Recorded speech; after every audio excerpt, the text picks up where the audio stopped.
Bueno, entonces, estas son las enfermedades que se pesquisan en Capital y las idemias son las que próximamente se van a incorporar. Y también tenemos que recordar que a las mamás se les hace el screening prenatal de sífilis y Chagas. Entonces, si esas mamás tienen sífilis o Chagas, a los bebés se les va a seguir más firme y se les va a dar el tratamiento, ¿sí? Pero tener en cuenta que el programa también incorpora sífilis y Chagas.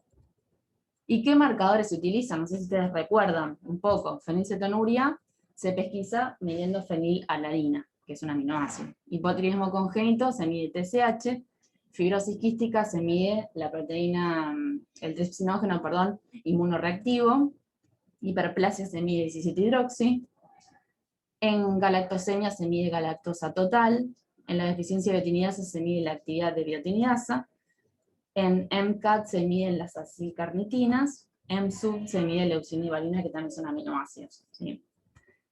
¿Y cuál es la incidencia de estas enfermedades? Bueno, esto va a depender de cada población y cada bibliografía que busquemos de cada población que habla, pero lo importante es que nos quede que el orden de magnitud siempre es más o menos el mismo. La más común, fíjense que es el hipotiroidismo congénito, que es 1 en 2000. Por ejemplo, en el mes que yo roté, hubo hipotiroidismo congénito. En cambio, por ejemplo, en SUD o en CAD no hay mucho, ¿sí? O por ejemplo, deficiencia de biotinidasa, la verdad que no hubo en todo el mes, capaz que hay una en el año. Bueno, esas son las incidencias individuales de cada enfermedad.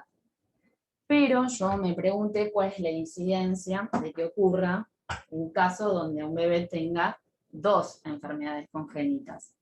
Entonces, en este caso, lo que hay que hacer es multiplicar las incidencias de las enfermedades individuales.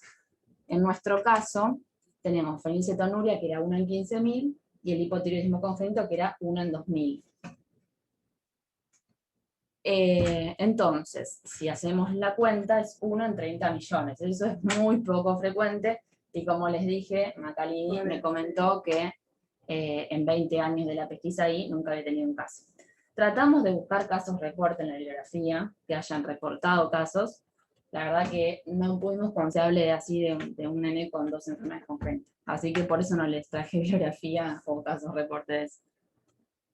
Bueno, entonces vamos a empezar con el caso clínico. Eso fue como introducción de lo que es el programa y de qué es lo que se pesquisa. El caso clínico, entonces, el nacimiento, yo viste que les mostré que en la tarjeta se tiene que poner qué día nació y qué día se le tomó la muestra. Ustedes, si recuerdan, de lo que hemos visto en la facultad o lo que hemos estudiado, que es necesario que pasen entre 24 y 72 horas para que se tome la muestra de la tarjeta. En el caso de, por ejemplo, el hipotiroidismo, ¿por qué? Porque cuando nace el bebé tiene un pico de TSH, entonces hay que esperar entre 24 y 72 horas para que ese pico se normalice, y también esperar a que el bebé haya, en el caso de fenilcetonuria, haya ingerido alimento y leche materna, ¿sí? Entonces, bueno, en este caso, el bebé... En este caso, el bebé está bien, nació el 15, le tomaron la tarjeta el 17. Pero la tarjeta viene con una notita que dice hermana fenilcetonúrica. Entonces eso como que alertó al laboratorio. Los datos de la tarjeta era edad gestacional 36 semanas, el peso 2 kilos 190 gramos, alimentación leche materna, condiciones en el momento de toma de muestra sano, y malformaciones congénitas no tiene. Todo eso es lo que dice acá la tarjeta. Entonces, por la edad gestacional y por el peso, el bebé se encuentra internada, es una bebé, se encuentra internada. Entonces, ante esa notita que recibimos con la tarjeta, bueno, que se recibió la tarjeta, lo que se hace es realizar con urgencia la determinación de fenilalanina, que era el marcador de fenilcetonuria. Y queda, bueno, da elevado, ¿sí? Da sobre el valor de corte. Entonces se pide una segunda tarjeta para confirmar. Además, en la primera tarjeta se le hizo todos los marcadores para las otras enfermedades, que fueron dando normal, excepto la TSH, que se encontró elevada. Entonces yo acá hago un paréntesis y remarco que cuando uno tiene una tarjeta que tiene más de un analito alterado, tiene que pensar en una muestra inadecuada. Por la frecuencia con la que ocurre esto de que hayan 2 enfermedades positivas, es muy poco, hay que frenar y decir, bueno, puede ser una muestra inadecuada. ¿Por qué? Porque puede ser que esté tomada antes de las 24 horas de vida, puede ser que esté sobreimpregnada, porque vieron que la gota tiene que ser una sola gota, tiene que, digamos, como impregnar de los dos lados, pero si la persona que la tomó puso una segunda gota en ese círculo, yo cuando hago el punch voy a estar como haciendo el doble de muestra. claro, entonces puede ser que me dé elevado porque está sobreimpregnada, o porque esté en malas conservación la tarjeta, ¿sí? La tarjeta tiene que secarse a temperatura ambiente de forma horizontal. Macalini me ha contado de situaciones que de ciertos hospitales puntuales les daba como siempre para ese hospital un analito alterado, por ejemplo, no sé, la biotinidasa, siempre la biotinidasa alterada. Bueno, se pusieron a revisar y parece que secaban las tarjetas, no sé, mal, o había algo en la conservación de la tarjeta que hacía que ese analito de alterado. Entonces, bueno, tener en cuenta eso. Volviendo al caso clínico, entonces, habíamos dicho que le dio alterada la TSH y la fenilalanina, se pide una segunda tarjeta. Ya estamos en 20 de noviembre, eso es para que tengan en cuenta que van pasando los días. Bueno, la segunda tarjeta, acá les muestro la primera tarjeta y la segunda tarjeta. Otra vez, los dos marcadores elevados por encima del valor de costo. Y esta relación fenilalanina sobre tirosina, es un marcador de segundo nivel que se llama. ¿Lo escucharon hablar? No. Bueno, ¿qué es un marcador de segundo nivel? En este caso es la relación de fenilalanina sobre tirosina. Yo más adelante les voy a hablar de qué es de la fenilcetonuria y por qué me fenilalanina y tirosina. Pero para que tengan en cuenta, si el paciente es fenilcetonúrico, ¿qué va a pasar? No va a haber conversión de fenilalanina a tirosina. Entonces va a aumentar fenilalanina y va a disminuir tirosina. Entonces este marcador se va a mantener. O sea, en un normal tendría que haber... Perdón, se va a elevar, porque va a elevarse la fenilalanina y va a disminuir la tirosina.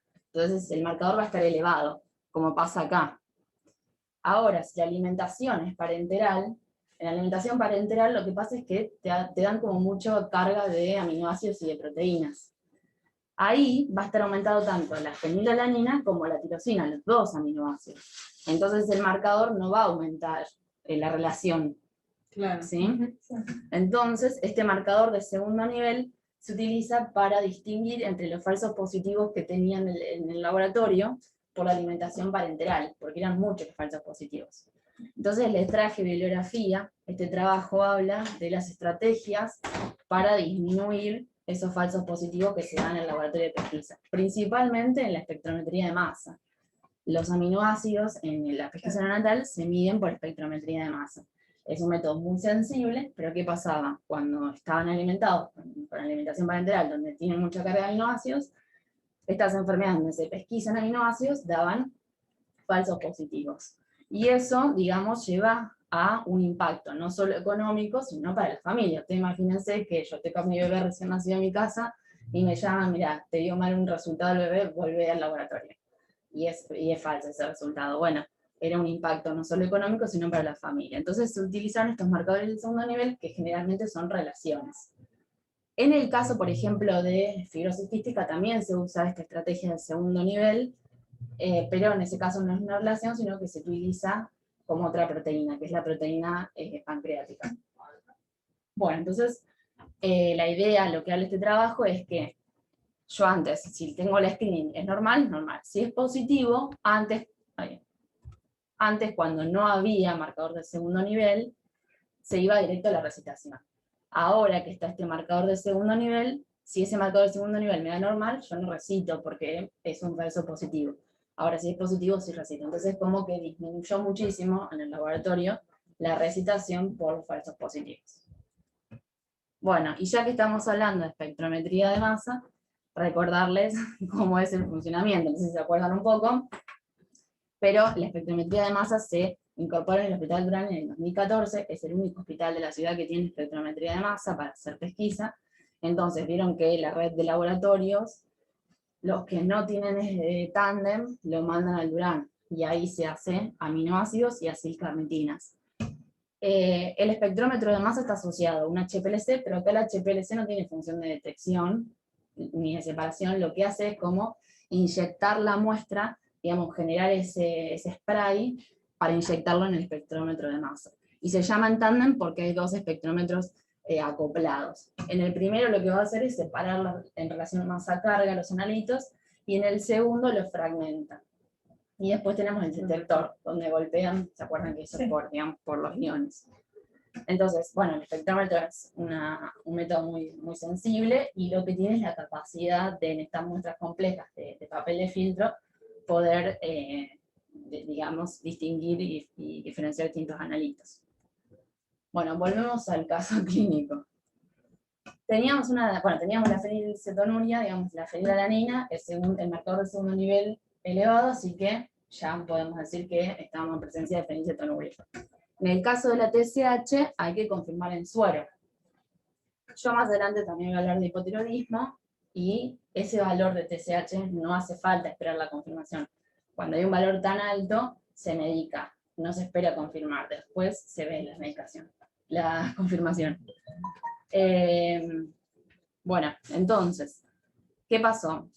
Yo les traje esto a modo de dato de color, pero para que vean el accionar del bioquímico, que estábamos en 20 de noviembre, y eso caía viernes. Después de eso venía un fin de semana y un feriado, o sea que iban a pasar como 4 días. Este bebé, ¿se acuerdan que estaba internada en el pirovano? El pirovano tenía leche libre de fenilalanina, pero no tenía levotiroxina para iniciar el tratamiento. Entonces, lo que hace el bioquímico desde el laboratorio de Durán es pedir la levotiroxina en la farmacia, me río por el caminito que dice que a Maquelini le encantó, pedir levotiroxina en la farmacia del Durán, llevársela al hospital pirovano, a la nena que estaba internada, y además lo que hizo fue ahí tomar una muestra en el pirovano de suero, y la trajo al laboratorio Teseba, que sí funciona los fines de semana. Entonces, de esa manera, la nena pudo tener, por un lado, la levotiroxina, que no tenía en el pirovano, y por otro, tener la confirmación de la TSH en suero. Fíjense que la TSH en suero da 240, y habíamos dicho que era 100 y pico en tarjetas. ¿Por qué es el doble? Porque ustedes tienen que pensar que siempre las tarjetas, a mí, por ejemplo, Macarlini me explicó, para que lo entiendan, igual que me explicó él, que si vos haces un circulito, viste que vos haces un punch, tenés que pensar como que eso es la mitad de paquete globular y la mitad de plasma. Entonces, cuando la hagas en suero, siempre vas a tener el doble. Así que esta nena tenía 240.000 unidades por litro, unidades intracelulares por litro, que es altísimo. Bueno, entonces, digamos, la idea es que nos quedemos con que en 6 días la paciente fue diagnosticada y recibió tratamiento, a pesar de, bueno, esto que venía el fin de semana, de que no tenía levotiroxina. Y un poco es por esa actitud desde el laboratorio de tener un rol activo. Entonces, la nena tuvo fenilalanina y TSH, dos enfermedades que causan discapacidad intelectual. Entonces, digamos, la incorporación de tratamiento rápido es esencial, porque al pasar los días eso es importantísimo para el desarrollo del sistema nervioso central. Así que bueno, vamos a hablar un poquito de cada una para conocer hipotiroidismo congénito y fenilalanina. Dígame si quieren hacer un break. No. Voy a ver si me contestaron muy bien. Pero... Bueno, hipotiroidismo congénito primario. Es la endocrinopatía más frecuente dentro de lo que es el periodo neonatal. ¿Sí? Habíamos dicho que era 1 en 2000. Y es la causa más común de deficiencia mental prevenible en la infancia, porque yo le doy levotiroxina y listo. Y fíjense esto, por cada mes sin tratamiento se pierden entre 5 a 6 puntos del coeficiente intelectual. ¿Sí? Es un montón. Bueno, para recordarles cómo es cuando el bebé está en la panza. En las primeras semanas de vida, hasta las 12 semanas, el bebé va a depender de la T4 materna. Si esa mamá está hipotiroidea, seguramente el desarrollo de ese bebé no sea bueno, y el progreso del embarazo tampoco, si está muy hipotiroidea, ¿sí? Porque la T4 es fundamental para la embriogénesis. Cuando sigue el embarazo, cerca del final, se madura el eje del bebé, el eje hipotálamo hipofisario, y ya el bebé empieza a producir su propia T4. Pero aún así está compensado por la T4 materna. Entonces, si yo le tomaría sangre a un bebé cuando recién nace, y le hago la T4, seguramente esté compensado a un bebé hipotiroideo, porque voy a estar midiendo la T4 de la mamá. Pero a medida que depure esa T4, va a ir disminuyendo. ¿Sí? Bueno, entonces el hipotiroidismo congénito primario puede ser transitorio o puede ser permanente. Transitorio es cuando al bebé le pasan los anticuerpos de la mamá, entonces le van a afectar la glándula tiroides y no va a poder secretar, y no va a poder, digamos, secretar las hormonas. Puede ser porque tenga tratamiento antitiroide la mamá, por ejemplo, dan antisol, entonces también le van a como inhibir la tiroides. Entonces, todo eso cuando el bebé depure, ya sean los anticuerpos o el tratamiento de la mamá, cuando lo depure va a ser transitorio y va a pasar el hipotiroidismo. Igual se medica igual. Claro, sí, sí. El exceso de yodo es muy común. ¿Vieron el Perminox? Sí. Las mamás no tienen que higienizarse con eso, no se usa más como antiséptico, porque como es una carga de yodo también le puede generar un hipotiroidismo transitorio. Y es muy común. Muchas veces pasa que las mamás se le interroga desde el laboratorio y sí, se higienizaron con Perminox. Entonces, estos son casos de hipotiroidismo, pero que, como dijo Sabre, se medican para, digamos, que el bebé no tenga los primeros momentos de vida bajas las tiroides, la hormona tiroidea, pero después pasa y la medicación se saca. Y permanente es cuando tenemos odigenesia, que no tenemos la glándula, o la tiene, pero la tiene, o sea, es ectóplica, o tiene la glándula, pero tiene solo, digamos, un lóbulo, y eso corresponde al 85% de los bebés con hipotiroidismo congénito primario. La dishormonogénesis corresponde al 15%, y ahí es cuando hay una alteración en la síntesis de las hormonas. Y otra posibilidad es que esté alterado el receptor en el que se une TSH. Bueno, y esta pregunta me la hizo Macarini y dice, bueno, ¿podemos, con este screening que hacemos nosotros, podemos pesquisar hipotiroidismo congénito secundario, cuando yo tengo una alteración en la hipófisis del bebé? No, porque yo voy a tener una TSH baja, o sea, hay una alteración en la hipófisis, esa hipófisis no va a secretar bien TSH, y yo no la voy a pesquisar solo midiendo TSH, porque esa TSH va a estar o baja o medianamente ahí. Lo que uno mira siempre es del valor de corte para arriba. Entonces, no vamos a pesquisar el hipotiroidismo congénito secundario. Es poco común, sí tiene una incidencia de 1 en 16.000, y hay países que tienen en su screening TSH y T4. Ahí sí pueden pesquisar, porque va a estar baja la TSH y va a estar baja la T4. Entonces ahí sí, en algunos países, quédense con eso, que sí se pesquisa el secundario. Bueno, esto es lo que dice la guía europea sobre hipotiroidismo congénito, y es que cuando tenemos un valor mayor a 8, se va a recitar al paciente, como que no hay urgencia, se recita al paciente y se confirma. Ahora, cuando hay un valor entre 20 y 40, ya no se puede esperar más de 1 o 2 días, hay que medicar a ese bebé por lo que estuvimos viendo del retardo, digamos, intelectual, del sistema nervioso central. Y ya cuando hay mayor a 40 miliunidades internacionales por litro, digamos, no se espera a confirmar nada, ni se espera 1 o 2 días, como en este caso, se medica. Y la bebé con la que nosotros estamos hablando tenía en suero 240, así que, según lo que dicen las guías, estuvo bien esto de no esperar, de medicar, y la importancia otra vez de que se le pudo llevar la levotiroxina, pudo estar medicada antes de los 6 días. Bueno, y después, una vez que se trata el bebé, viene el diagnóstico definitivo y conocer la etiología de ese hipotiroidismo. Entonces, para eso no solo se va a dosar TSH, sino también que se van a dosar las hormonas tiroides, tiroglobulina, se le va a hacer imágenes de la glándula para saber si está, si no está, y bueno, si tenemos la mitad del lóbulo o una parte, y se hace también radiografía de rodilla al bebé. ¿Para qué es eso? Para ver cómo fue el hipotiroidismo intrauterino. Con la radiografía de rodilla se ve como la edad ósea, no la edad ósea, sino como el desarrollo óseo del bebé, y nos da idea de cómo fue el hipotiroidismo cuando estaba en la panza.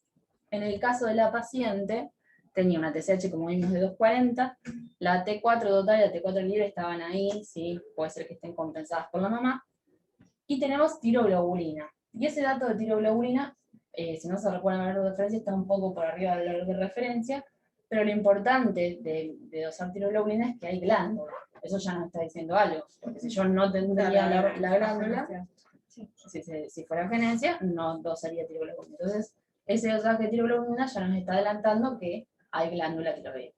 Ahora, lo que nosotros no pudimos saber después es cómo, digamos, el seguimiento, porque como les conté, se fue al Gutiérrez, y en el Gutiérrez no hay SIGEO, ¿viste? El sistema integral que usa Buenos Aires. Entonces no pudimos saber más que estos datos post-diagnósticos, porque seguramente a esta bebé hay que ver si tiene alteración en la síntesis de las hormonas o si la glándula, no sé, es ectópica, por ejemplo. Pero bueno, ese valor de tiroglobulina nos dice mucho. Bueno, y como vimos, el tratamiento es simple, es efectivo, y es una de las cosas por las que las enfermedades se incorporan en la pesquisa, porque tiene un tratamiento y que es fácil de adquirir, y la levotiroxina, que se da entre 10 a 15 microgramos, kilogramo día. ¿Sí? Ese es el tratamiento. Bueno, eso para el hipotiroidismo.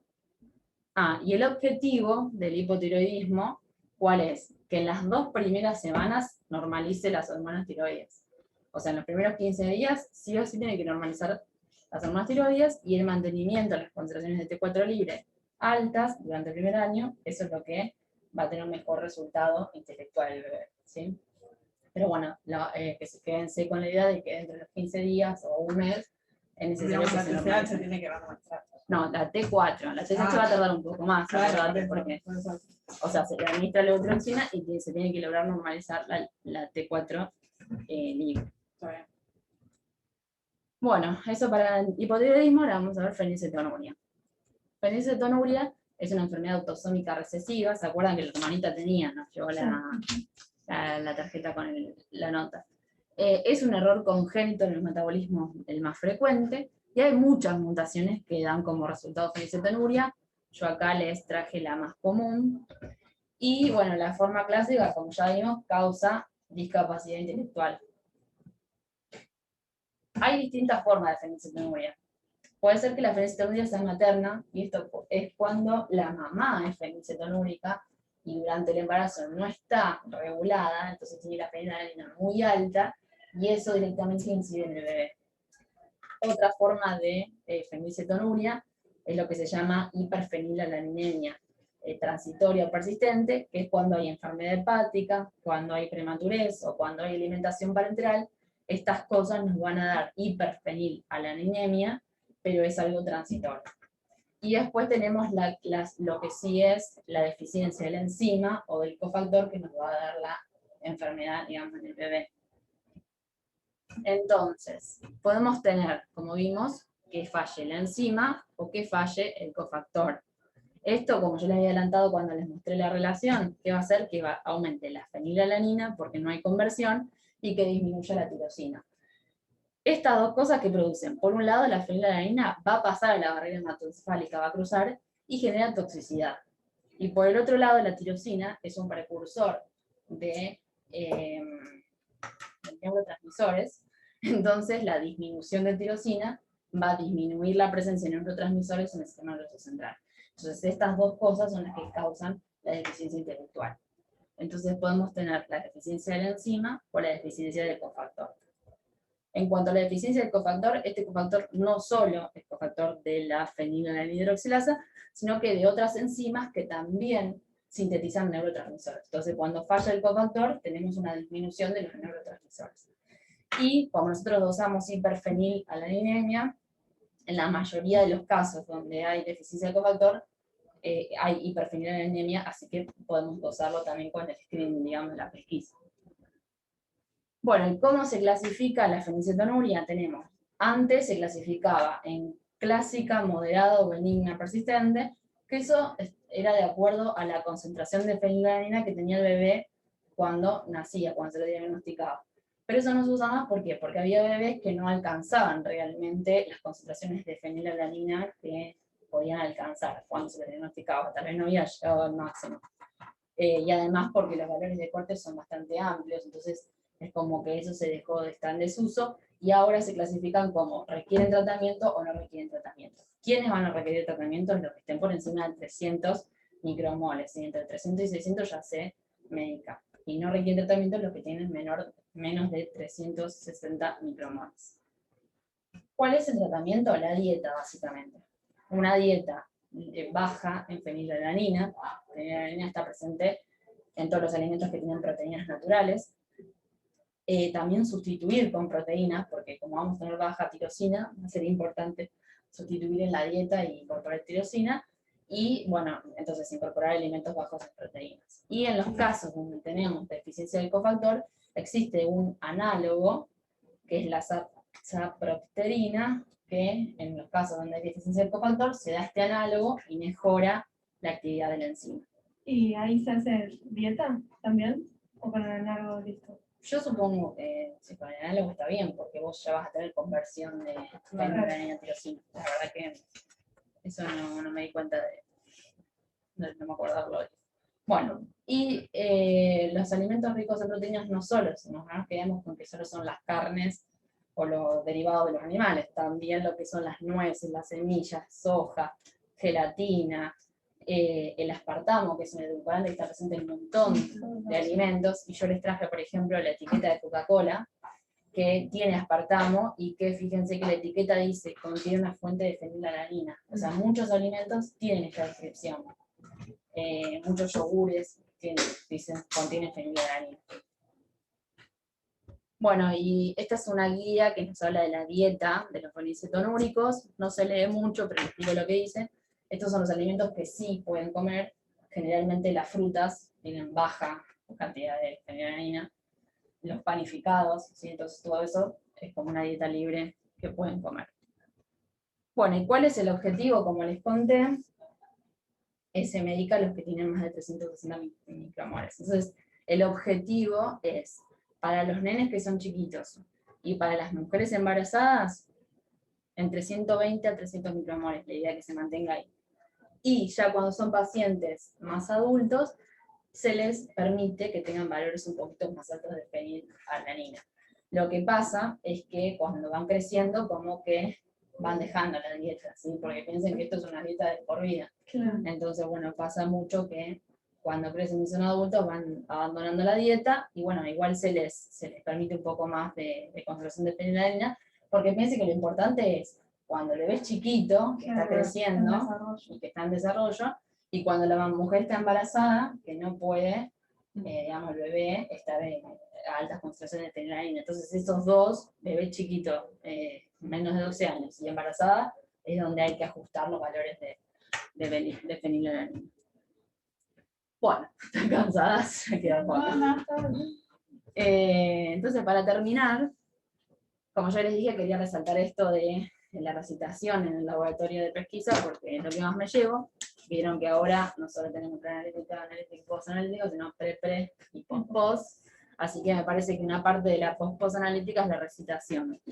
El programa de pesquisa habla de 3 niveles de búsqueda cuando hay que recitar a un paciente. Hay que recitar a un paciente cuando tenemos valores positivos y el marcador de segundo nivel también es positivo.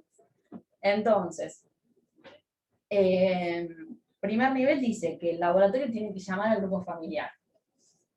Si pasan 24 horas, digamos, el laboratorio ya deja de tener la responsabilidad y pasa al servicio social. Si el servicio social en 24 horas no puede comunicarse, pasa a la asesoría de menores. Es como muy estructurado esto. Con estos 3 niveles de búsqueda, el Hospital de Orán tenía un indicador de efectividad de la recitación entre el 94 y el 95%. Este indicador es pacientes encontrados sobre pacientes buscados por 100.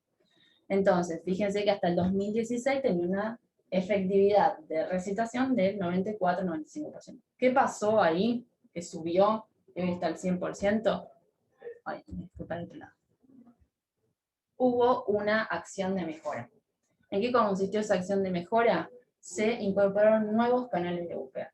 No se quedaron solo con la llamada telefónica del laboratorio al grupo familiar y después pasa a la asesoría del menor y todo lo que sigue, sino que ampliaron el horario en el que llamaban, incorporaron WhatsApp, que esto es re importante y lo reutilizan, las redes sociales, por Facebook, se pueden buscar pacientes, todos los que son nacionalidad extranjera, contactarse con los consulados, con las embajadas, la búsqueda a través de los municipios, ¿sí? Hay un montón de anécdotas que me contó Macalini. Yo les traje algunos ejemplos de estos nuevos canales de búsqueda. Por ejemplo, este es una carta que se le hizo a un paciente que era de Haití. Entonces lo que se hizo es contactar a la embajada de Haití porque no lo pueden encontrar, y la embajada de Haití lo que hizo fue, digamos, tratar de encontrar al paciente y mandarle la carta que le escribió Macarena, ¿sí? Tendré que compartir la pantalla. Ah, perdón. Este, Este segundo ejemplo es de Ucrania, que se contactó con la embajada de Ucrania porque no podía encontrar a la paciente. Entonces fíjense que la carta está traducida en ucraniano, la embajada tradujo la carta y se la envía por correo a la señora. Pero ¿qué pasó en este caso? Se la envió y la mujer nunca leyó la carta porque se había mudado. ¿Sí? Entonces, ¿qué hizo Macarini? La buscó por Facebook. ¿Sí? Buscó a la mujer ucraniana por Facebook y le escribió y le mandó digamos, por el mensaje, claro, el mensaje de Facebook, esa carta que estaba traducida en ucraniano. Y después el WhatsApp, como les dije. Estas son capturas de pantalla del celular de Macarini. Pero bueno, les traje 3 ejemplos como para que vean que el WhatsApp es súper útil y que se está en contacto, digamos, diálogo continuo con el paciente. Fíjense, este es un ejemplo de un pastor que era de Concordia la persona, no se podía contactar, entonces contactó a la iglesia, empezó la comunicación con el pastor, y de esa manera el pastor pudo contactar a la paciente, ¿sí? Porque, o sea, esto para que tengan idea que a veces la mamá va a tener los bebés y después no se las encuentra, o el teléfono que dejan acá está mal escrito, o entonces hay que encontrar a un bebé que digamos, le dio una pesquisa podrida. Entonces, estos nuevos canales de búsqueda hicieron eso, que aumente la efectividad de la recetación. El segundo, bueno, es un ejemplo que para que tengan en cuenta, por ejemplo, esta señora dice, no puedo llegar porque tengo problemas económicos y no tengo plata para viajar. Bueno, en ese caso, el programa de pesquisa tal vez trata digamos, de facilitar que lleguen al hospital. Y el tercero es un ejemplo de que hay que cruzar barreras idiomáticas todo el tiempo, porque esta paciente era de Estados Unidos, entonces Macarini le escribió en inglés y se contactó para que fuera el lunes siguiente al laboratorio. Entonces, bueno, que nos quede esto que el WhatsApp favoreció eso, el diálogo continuo con el paciente. Y muchas veces pasa que los pacientes, como ya tienen el celular de Macarini, ¿qué hacen? Le hacen consultas, o le dicen, lo puedo llamar así me explica mejor, y entonces le explica, porque lo que hace es mandarle este folleto, le manda las fotos, ve que acá adentro te explica, entonces le dice, bueno, esto es la pesquisa, tu bebé le dio mal un valor de, entonces, como para que tengan idea, no se asusten, y les hace ver que tienen que llegar rápido, ¿no? Porque también tienes que hacer eso, que vuelvan, porque después vos te puedes comunicar, pero sí, te lo leyó y listo, no, tengo que hacer que vuelva al laboratorio. Bueno, para terminar, entonces les dejo esta frase que dice que la detección del recién nacido no es solo la prueba de laboratorio que hacemos, sino que fíjense que es un sistema integral, coordinado, que consta de educación, de detección, seguimiento, diagnóstico, tratamiento y la evaluación del programa todo el tiempo. Esta es la niña, porque cuando fue a llevarle la diagnóstica le sacó una foto, la bibliografía, y bueno, muchas gracias. Muy bueno.